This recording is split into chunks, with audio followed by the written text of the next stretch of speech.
Hello students, आज हम class 10 life science के चैप्टर 1 सजीवों में नियंत्रण एवं समन्वय इस चैप्टर के टॉपिक एक बहुत ही इम्पोर्टेंट टॉपिक हार्मोन, इस टॉपिक के बारे में चर्चा करेंगे। तो देखिए, हार्मोन जो है वो है क्या। हार्मोन जो है जटिल कार्बनिक रासायनिक पदार्थ है। ओके, ये हार्मोन जो है दो प्रकार का होता है। एक होता है जंतु हार्मोन, अर्थात जो जंतु में पाया जाता है उसको कहते हैं जंतु हार्मोन, और जो हार्मोन पादप में या पौधों में पाया जाता है उसे हम लोग कहते हैं पादप हार्मोन। तो हार्मोन जो है दो प्रकार का होता है, जंतु हार्मोन और पादप हार्मोन। अब देखिए, जंतु हार्मोन कहाँ से उत्पन्न होता है। जंतु हार्मोन अर्थात जंतुओं में जो हार्मोन पाया जाता है वह जंतु शरीर के अंतःस्रावी ग्रंथि से उत्पन्न होता है। ओके, और पादप हार्मोन कहाँ से उत्पन्न होता है। पादप शरीर के सभी भागों अर्थात पेड़ पौधों के सभी भागों जैसे उत्तक, कोशिका, बीजपत्र, भ्रूण कोश इत्यादि से जो है पादप हार्मोन उत्पन्न होता है। अब नेक्स्ट है, हमने यहाँ पे बताया कि अंतःस्रावी ग्रंथियों से जंतु हार्मोन जो है उत्पन्न होता है, ये हमने पढ़ा। अब अंतःस्रावी ग्रंथि क्या है और बहिस्रावी ग्रंथि क्या है, ये हम थोड़ा सा समझ लें। तो देखिए, अंतःस्रावी ग्रंथि का मतलब क्या होता है। इसका मतलब होता है जंतु के शरीर में पाए जाने वाली वह ग्रंथियां जिसमें नलिका नहीं पाई जाती, कोई नलिका जो है उसमें नहीं पाई जाती है, उसको हम लोग अंतःस्रावी बोलते हैं। इसका एग्जाम्पल उदाहरण क्या है अंतःस्रावी ग्रंथि का, जैसे कि थायराइड ग्रंथि, पिट्यूटरी ग्रंथि, ये दो जो है इंपॉर्टेंट उदाहरण है किसका, अंतःस्रावी ग्रंथि का। और बहिस्रावी ग्रंथि का देखिए नाम से स्पष्ट है, इसमें नलिका पाई जाती है, अर्थात इस ग्रंथि से जो उत्पन्न होता है जो एंजाइम वो नलिका के थ्रू जो है बाहर निकल जाता है, इसलिए इसको बहिस्रावी बोलते हैं। ठीक है, तो इसमें जो है नलिका पाई जाती है। जैसे कि अश्रु ग्रंथि, तो अश्रु ग्रंथि से जो आंसू, आप सोचिए जो हमारे आंखों से जो आंसू निकलते हैं वो बाहर निकल जाते हैं ना, तो इस अश्रु ग्रंथि में जो है नलिका पाई जाती है और जो कि बाहर निकल जाते हैं, इसलिए बहिस्रावी ग्रंथि हम लोग इसको कहते हैं। तो बहिस्रावी ग्रंथि के एग्जाम्पल क्या क्या है, जैसे कि अश्रु ग्रंथि, लार ग्रंथि इत्यादि। अच्छा, अब इसमें देखिए, हमने अभी भी पढ़ा कि अंतःस्रावी ग्रंथि जो है उसमें से क्या उत्पन्न होता है, हार्मोन उत्पन्न होता है।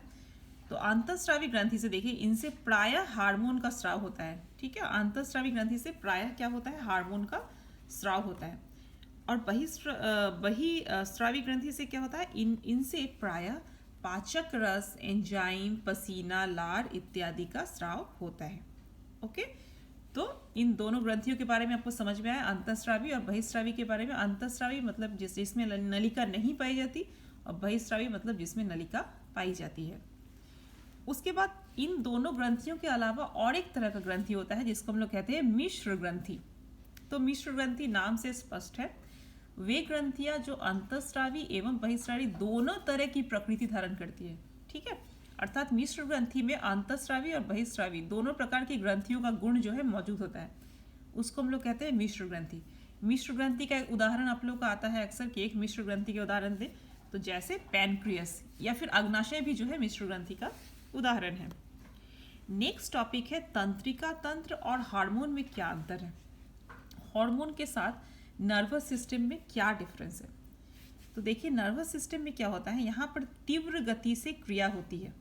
ओके, और हार्मोन में क्या होता है, मंद गति से क्रिया होती है। ओके, अच्छा, तंत्रिका तंत्र में क्या होता है, तंत्रिकाओं द्वारा, नर्व के द्वारा जो है इसमें स्थानांतरण होता है। और हार्मोन का क्या होता है, रक्त प्रवाह के द्वारा एक स्थान से दूसरे स्थान तक जाते हैं। ओके, तो यहाँ पर नर्व के द्वारा या तंत्रिकाओं द्वारा जो है स्थानांतरण होता है, और इसमें रक्त प्रवाह के द्वारा जो है स्थानांतरण होता है। ओके, तो ये हो गया हार्मोन के बारे में थोड़ा सा हमने बताया। अब इसके बाद है नेक्स्ट इंपॉर्टेंट टॉपिक कि पादप हार्मोन। अब हम अलग से पादप हार्मोन के बारे में पढ़ेंगे। ठीक है, तो आप लोगों के सिलेबस में, क्लास 10 के सिलेबस में प्राकृतिक हार्मोन और कृत्रिम हार्मोन, तो प्राकृतिक हार्मोन आपके सिलेबस में सिर्फ 3 ही प्रकार का है, एक है ऑक्सिन, दूसरा है जिब्रेलिन और तीसरा है साइटोकाइन। ये 3 जो है बहुत ही इंपॉर्टेंट हार्मोन, प्राकृतिक नेचुरल हार्मोन है जिसके बारे में आपको डिटेल में जानना है आपके क्लास 10 के सिलेबस के अनुसार। और दूसरे प्रकार का, तो पादप हार्मोन कितने प्रकार का होता है, पहला होता है प्राकृतिक हार्मोन और दूसरा प्रकार है कृत्रिम हार्मोन। और प्राकृतिक हार्मोन कौन कौन सा आपको जानना है, auxin, gibberellin and cytokinin. Okay, तो अब हम लोग थोड़ा सा क्या करें, पादप हार्मोन का विशेषता देख लें कि पादप हार्मोन में क्या क्या विशेषता पाई जाती है।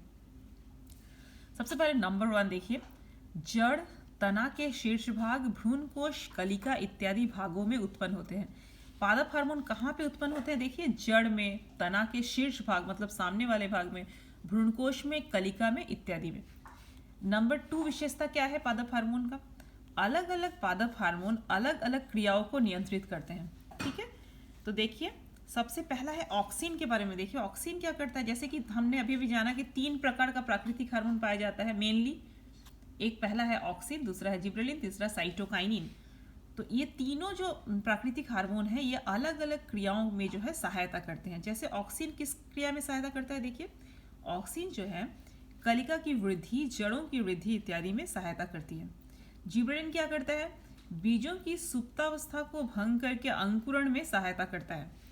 और साइटोकाइनिन का मेन काम क्या है, कोशिका द्रव्य विभाजन की क्रिया को प्रोत्साहित करके कोशिका विभाजन की दर को बढ़ाना। ठीक है, तो अर्थात क्या हुआ, ऑक्सिन का काम हुआ कलिका की वृद्धि, जड़ों की वृद्धि इत्यादि को प्रोत्साहित करना। जिब्रेलिन का बीजों की सुप्तावस्था को भंग करके अंकुरण में सहायता। और साइटोकाइनिन का कोशिका विभाजन की दर को बढ़ाना। कैसे, कोशिका द्रव्य के विभाजन को जो है उसकी क्रिया को प्रोत्साहित करना और इससे क्या करना, कोशिका विभाजन की दर को बढ़ा देना। ठीक है, अच्छा नेक्स्ट विशेषता क्या है पादप हार्मोन का, नेक्स्ट है इनका प्रवाह जो है, नंबर 3 विशेषता, इनका प्रवाह विसरण विधि से संवहन उत्तक द्वारा होता है। ठीक है, इनका जो प्रवाह होता है पादप हार्मोन का विसरण विधि से होता है और कौन से उत्तक के द्वारा, संवहन उत्तक के द्वारा होता है। नंबर 4 बहुत इंपॉर्टेंट एक विशेषता है पादप हार्मोन का कि ये पादप हार्मोन काम समाप्ति के बाद, क्रिया समाप्ति के बाद विनष्ट हो जाते हैं या नष्ट हो जाते हैं। इनका शरीर में कोई संचय नहीं होता। ठीक है, जब इनका काम हो गया पादप हार्मोन का, ऑक्सिन हो या जिब्रेलिन या साइटोकाइनिन, कोई भी हार्मोन पादप, उनका जब काम खत्म हो गया शरीर में, पादप शरीर में, तो उसके बाद वो नष्ट हो जाते हैं। उनका शरीर में कोई संचय नहीं होता, शरीर में वो जमे हुए नहीं रहते। ये विशेषताएं हैं। अब हम एक एक करके ऑक्सिन के बारे में हम लोग जानेंगे। सबसे पहले ऑक्सिन, उसके बाद जिब्रेलिन और थर्ड है साइटोकाइनिन। तो सबसे पहले ऑक्सिन के बारे में हम जान लें। ऑक्सिन देखिए AUXIN, ऑक्सिन का दूसरा नाम है IAA। तो एग्जाम में अक्सर कभी कभी ऐसा पूछ दिया जाता है कि IAA का क्या काम है, तो आप लोग को जानना जरूरी है कि IAA का मतलब क्या। IAA मतलब ऑक्सिन हार्मोन के बारे में बात हो रही है। तो इसका फुल फॉर्म क्या है, indole acetic acid. Gibberellin, gibberellin का दूसरा नाम क्या है, GA। ओके, तो अगर आपसे पूछा जाए कि GA हार्मोन का क्या कार्य है तो आप लोग कंफ्यूज हो जाएं, ऐसा ना हो। आप लोग को जानना चाहिए, जानना जरूरी है कि GA मतलब है जिब्रेलिन हार्मोन। तो GA का फुल फॉर्म क्या है, GA का फुल फॉर्म है जिब्रेलिक एसिड। साइटोकाइनिन, साइटोकाइनिन जो है ये काइनिन ग्रुप का प्लांट हार्मोन है। ओके, तो अब हम लोग थोड़ा सा तीनों के बारे में थोड़ा सा देख लें कि तीनों जो है उनके विशेषता को थोड़ा सा देख लें। सबसे पहला है ऑक्सिन। देखिए ऑक्सिन जो है नाइट्रोजन युक्त पादप हार्मोन है। तो याद रखना है कि ऑक्सिन में नाइट्रोजन होता है, नाइट्रोजन युक्त पादप हार्मोन। जिब्रेलिन ये जो है नाइट्रोजन विहीन, अर्थात जिब्रेलिन में कोई नाइट्रोजन नहीं होता। साइटोकाइनिन ये नाइट्रोजन युक्त पादप हार्मोन, अर्थात ऑक्सिन और साइटोकाइनिन में जो है नाइट्रोजन है और जिब्रेलिन में नाइट्रोजन नहीं है। अब नेक्स्ट है ऑक्सिन का कार्य देख लें हम लोग थोड़ा सा। देखिए ऑक्सिन के कार्य बहुत इंपॉर्टेंट। सबसे पहला काम है यह अग्रस्थ कलिका की वृद्धि को प्रोत्साहित करता है, परंतु कक्षस्थ कलिका की वृद्धि में बाधा उत्पन्न करता है। ये बहुत ही शॉर्ट क्वेश्चन आता है आप लोगों को कि ये जो घटना है, अर्थात ऑक्सिन जो अग्रस्थ कलिका की वृद्धि को प्रोत्साहित करता है परंतु कक्षस्थ कलिका की वृद्धि में बाधा उत्पन्न करता है, इस घटना को क्या कहते हैं। तो यह घटना एपिकल डोमिनेंस कहलाती है। ये शॉर्ट क्वेश्चन में आप लोगों को आता है, इसको ध्यान से समझना है। ओके, तो एपिकल डोमिनेंस का मतलब थोड़ा चित्र से समझा ले। देखिए मान लीजिए ये एक कलिका है, तो हम लोग इसको बोलते हैं अग्रस्थ कलिका। सामने वाला जो कलिका है इसको बोलते हैं अग्रस्थ कलिका। और कक्षस्थ कलिका किसको बोलते हैं, पार्श्व में अगर कुछ कलिका ऐसे निकल जाए तो उसको हम लोग बोलते हैं कक्षस्थ कलिका। तो ऑक्सिन क्या करता है, अग्रस्थ कलिका की वृद्धि को जो है प्रोत्साहित करता है, इसको जो है बढ़ाता है। लेकिन कक्षस्थ को क्या करता है, उसको बढ़ने में सहायता नहीं करता है। ओके, तो कक्षस्थ कलिका की वृद्धि में बाधा देता है और अग्रस्त को जो है वृद्धि में सहायता करता है।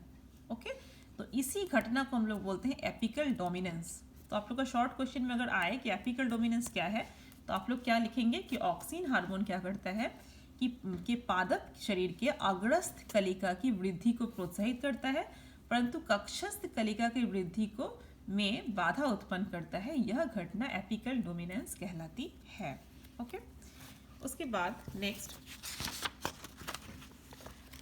ऑक्सिन का नेक्स्ट कार्य है ट्रॉपिक गति पर नियंत्रण। तो देखिए, ट्रॉपिक गति आप लोगों ने पहले ही पढ़ा है, पादप की गति के बारे में जाना है। ट्रॉपिक गति किसको कहते हैं आपको लास्ट वीडियो मैंने बताया था। तो देखिए, ट्रॉपिक गति पर नियंत्रण कैसे करता है ऑक्सिन। तने में अधिक सांद्रता वाला ऑक्सीन तथा जड़ में कम सांद्रता वाला ऑक्सीन ज्यादा क्रियाशील होता है। ये बात आप लोगों को याद रखना है, ठीक है, कि तना जो है पादप का जो तना है उसमें अधिक सांद्रता वाला ऑक्सीन और जड़ में जो है वो कम सांद्रता वाला ऑक्सीन जो है ज्यादा क्रियाशील या ज्यादा कार्य करता है। ठीक है, अच्छा, तो देखिए और एक बात आपको ऑक्सीन के बारे में याद रखना है कि ऑक्सीन क्या करता है, प्रकाश की अपेक्षा अंधकार की तरफ गति करता है। अर्थात जहाँ पे प्रकाश रहेगा वहाँ पे कम ऑक्सीजन जमा होगा और जो प्रकाश का विपरीत तरफ है वहाँ पे ज़्यादा ऑक्सीजन जमा होगा। ये दो चीज़ आप लोगों को ऑक्सीजन के बारे में जानना है। सबसे पहला क्या जानना है, ऑक्सीजन जो है तने में अधिक सांद्रता वाला ऑक्सीजन जो है काम करता है, ज़्यादा काम करता है, और जड़ में कम सांद्रता वाला ऑक्सीजन जो है ज़्यादा क्रियाशील होता है। अब देखिए, और दूसरा क्या जानना है कि ऑक्सीजन प्रकाश की अपेक्षा अंधकार की तरफ जो है गति करता है। अब मान लीजिए सन है, मैंने एक चित्र के सारे समझाया, यहाँ पे सूर्य है, एक पादप का मैंने चित्र बनाया है, सूर्य यहाँ पे है, तो यहाँ प्रकाश ज़्यादा आएगा इस सामने वाले भाग में और पादप के पिछले वाले भाग में कम प्रकाश आएगा। तो ऑक्सीजन क्या करता है, प्रकाश की अपेक्षा अंधकार की तरफ ज़्यादा होता है, तो इस साइड में ज़्यादा ऑक्सीजन हो जाएगा इधर इस साइड में, और जिधर प्रकाश है वहाँ पे कम ऑक्सीजन हो जाएगा। ठीक है, फिर जड़ में भी देखिए सूर्य यहाँ चमक रहा है तो यहाँ पे कम ऑक्सीजन रहेगा और सूर्य जो है यहाँ इस साइड में ज़्यादा प्रकाश नहीं आ रहा है तो यहाँ पे ज़्यादा ऑक्सीजन जो है जमा होगा। अब हम लोग देखिए पहला वाला जो सेंटेंस है वो देख लें, तने में अधिक सांद्रता वाला ऑक्सीजन कार्य करता है। तो देखिए तना में अधिक सांद्रता वाला ऑक्सीजन कहाँ पे है, यहाँ पे ज़्यादा ऑक्सीजन है, तो यहाँ पे ज़्यादा ऑक्सीजन अगर होगा, ठीक है, तो ऑक्सीजन क्या करता है, वृद्धि को प्रोत्साहित करता है, मतलब इधर वाला तना ज़्यादा बढ़ेगा। ठीक है, जहाँ पे ज़्यादा ऑक्सीजन होगा वहाँ का तना ज़्यादा बढ़ेगा और तना क्या हो जाएगा, इस यहाँ पे बड़ा होके इस साइड में मुड़ जाएगा, अर्थात तना जो है इस तरह का हो जाएगा। ओके, प्रकाश की तरफ ऐसे मुड़ जाएगा। ठीक है, अच्छा, और जड़ में क्या होता है, कम सांद्रता वाला ऑक्सीजन जो है वो ज़्यादा काम करता है, अर्थात जड़ का यहाँ पे ऑक्सीजन ज़्यादा जमा हो रहा है तो जड़ का यहाँ पे ज़्यादा वृद्धि होगा और जड़ जो है प्रकाश के विपरीत तरफ मुड़ जाएगा, यहाँ पे बढ़ के इधर मुड़ जाएगा, तो जड़ का वृद्धि किधर हो जाएगा, ज़्यादा करके इस साइड में। ठीक है, तो इस तरह से ट्रॉपिक गति पर नियंत्रण कर रहा है, अर्थात देखिए तना जो है प्रकाश की तरफ मुड़ जा रहा है और जड़ जो है वो प्रकाश के विपरीत तरफ मुड़ जा रहा है। इसी को हम लोग ट्रॉपिक गति हमने कहा था, है ना, कि उद्दीपक की दिशा के ऊपर जो है जब डिपेंड करता है पादप गति, जब उद्दीपक या प्रकाश, यहाँ पे उद्दीपक कौन सा है, प्रकाश है, तो प्रकाश की तरफ जब उसका जो है उसकी गति जो है निर्भर करती है उद्दीपक पर, तब हमने क्या कहा था कि उसको ट्रॉपिक गति हम लोग कहते हैं। ठीक है, तो अब इसमें देखिए, तो इस तरह से इसने ट्रॉपिक गति पर नियंत्रण किया। तो अगर आप लोग का शॉर्ट क्वेश्चन आए कि कैसे ऑक्सीन ट्रॉपिक गति पर नियंत्रण करती है, तो आप चित्र के सहारे भी इसको समझा सकते हैं। ठीक है, चित्र बना करके इसको जस्ट डिटेल में बता देंगे। ये दो सेंटेंस आप लोगों को जानना है, ये दो बातें, ये ठीक है।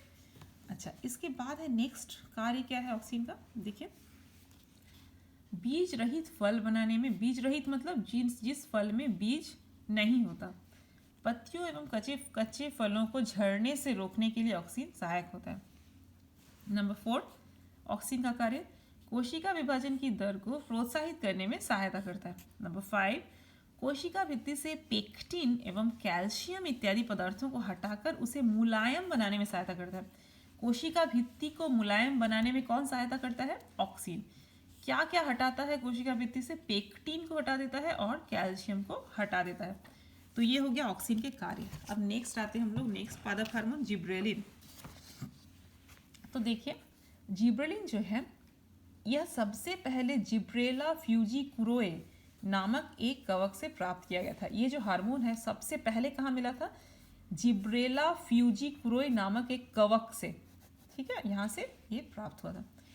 जिब्रेलिन का निर्माण स्थल थोड़ा देख लीजिए, कहाँ पे ये तैयार होता है, जिब्रेलिन कहाँ मिलता है? अंकुरित बीजों, विकसित भ्रूण, बीज पत्रों एवं तरुण पत्तियों में, ठीक है। इसमें जो है जिब्रेलिन मिलता है। तरुण पत्तियां मतलब जो कि नई नई जो पत्तियां हैं वो आई हैं, उसे हम लोग कहते हैं तरुण पत्तियां, ठीक है। अच्छा, अब देखिए कार्य हम लोग देख लें कि जिब्रेलिन का क्या कार्य करता है पादप में।